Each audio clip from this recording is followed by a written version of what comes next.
Bonjour tout le monde. Alors, cette semaine, pour la vidéo, on continue les notes de cours. On est rendu à la page 29 des notes. C'est les mêmes que la semaine dernière. Donc, trouver la règle d'une fonction exponentielle lorsqu'on ne connaît pas la valeur initiale. Fait que vous vous souvenez, la dernière fois, on avait fait dans les notes comment trouver la règle d'une fonction exponentielle. Si on connaît la valeur initiale et un autre point, on utilisait alors la valeur initiale a pour remplacer dans notre équation. Juste vous rappeler ici, l'équation d'une fonction exponentielle, c'est f de x est égal à a multiplié par c exposant x. Ça, c'est notre facteur multiplicatif, le c, et le a, c'est notre valeur initiale. Et la valeur initiale, c'est possible qu'on la connaisse pas. C'est ce qu'on va voir aujourd'hui, comment on peut déterminer la fonction si on ne connaît pas la valeur initiale. Alors, ce qu'il va falloir trouver, c'est la valeur de c. La valeur de C, on peut la trouver, là. Et là, on est dans le cas où on a une table de valeurs, OK? Et on a des bons de 1 pour la variable x. Donc, on connaît deux x consécutifs, le 3 et le 4, le 4 et le 5, le 2 et le 3, etc. Et à partir de là, mais puisque on sait comment est construite la fonction exponentielle, ici, en fait, c'est une valeur initiale, peu importe c'est quoi, mettons 10, multiplié par une base, ici un facteur multiplicatif exposant 1, 2, 3, 4, 5, 6. OK? Mais essentiellement, disons que notre base ici, c'est 2. OK? Je vais écrire un exemple. Oups, j'ai accroché mon truc, ça brasse. Je vais écrire un exemple ici.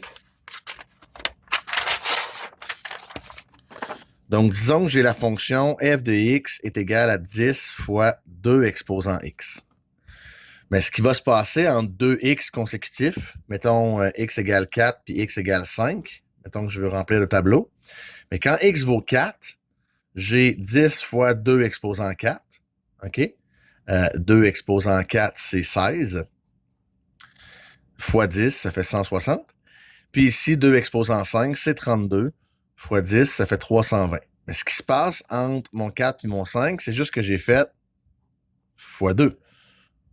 En fait, entre deux valeurs consécutives de x, ben, la deuxième va être le double de l'autre, parce que tout ce que j'ai fait de différent, c'est que j'ai fait un fois 2 de plus. Hein? À 4, j'avais 2 fois 2 fois 2 fois 2, 4 fois. À 5, ben, j'ai un autre fois 2 de plus. OK?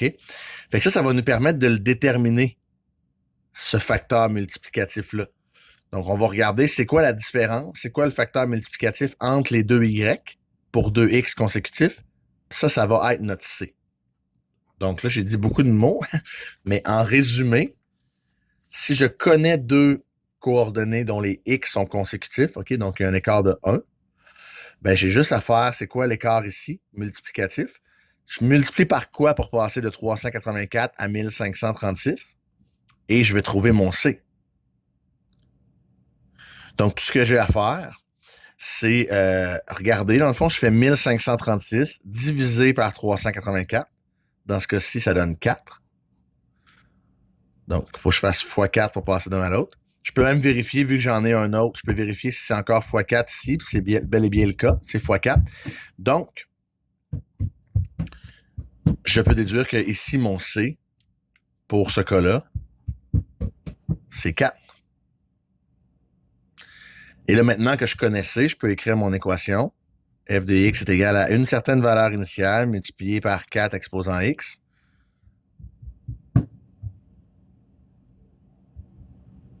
Je peux remplacer par un point que je connais, disons 384, comme on faisait l'autre fois, mais là, au lieu de chercher le C, je cherche le A.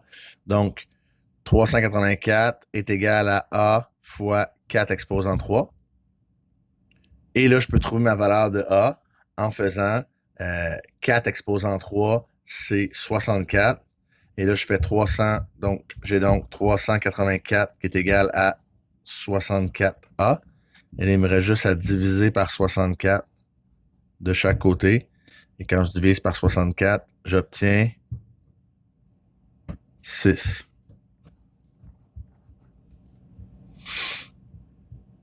Donc, mon équation ici, c'est f de x est égal à 6 multiplié par 4 exposant x.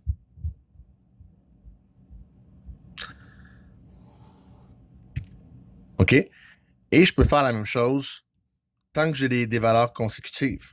Donc, si on fait la même chose en B, on va trouver que le facteur multiplicatif ici, pour passer de 36 à 216, je multiplie par 6. Donc, c'est fois 6. Ici, je vérifie, c'est aussi fois 6. Donc, mon C, c'est 6. Je peux l'écrire. F de x est égal à A fois 6 exposant x. Et là, je cherche mon A en remplaçant f de x et x par une valeur que je connais. Disons 36 et 2. Mais là, ici, 36 est égal à 6 exposant 2, c'est 36 fois A. Donc, en divisant par 36 de chaque côté, je déduis que mon A, c'est 1. Donc, mon équation, c'est f de x est égal à 1 fois 6 exposant x. OK, ça fonctionne aussi si j'ai des valeurs négatives en x. Pour ça, le troisième exemple. Donc, on va le faire encore. Ici, je cherche ma valeur de c, donc je cherche par quoi je multiplie ici. Mais en fait, ici, je ne multiplie pas. Techniquement, je la réduis, donc je divise. Moins 54, c'est divisé par 3. Mais nous, ce qu'on veut, c'est un facteur multiplicatif. On ne veut pas un facteur de division. Mais on sait que comme c'est l'inverse un de l'autre, divisé par 3 ici, c'est la même chose que multiplié par un tiers. Donc oui, C peut être fractionnaire. Dans ce cas-là, ça devient un petit peu plus délicat à trouver. Mais il faut juste se rappeler que la multiplication, c'est l'inverse de la division. Donc divisé par 3, puis ici aussi, c'est la même chose. Multiplié par un tiers, ça fonctionne. Donc mon C, c'est un tiers. Donc, mon équation, c'est f de x est égal à a multiplié par un tiers exposant x. Et là, je vais remplacer par une valeur que je connais. Disons moins 1 et moins 6. Donc, moins 6 est égal à a multiplié par un tiers exposant moins 1. Un tiers exposant moins 1, si vous pitonnez ça sur votre calculatrice, ça donne 3. Donc, 3a est égal à moins 6. Je divise par 3 de chaque côté. Moins 2 est égal à a. Donc, mon équation, c'est f de x est égal à moins 2 multiplié par un tiers exposant x. OK? Donc, c'est comme ça. C'est toujours la même technique. D'abord, on regarde l'écart en y entre les deux valeurs consécutives pour trouver notre c. Puis ensuite, on remplace f de x et x par une des valeurs qu'on connaît pour trouver notre a.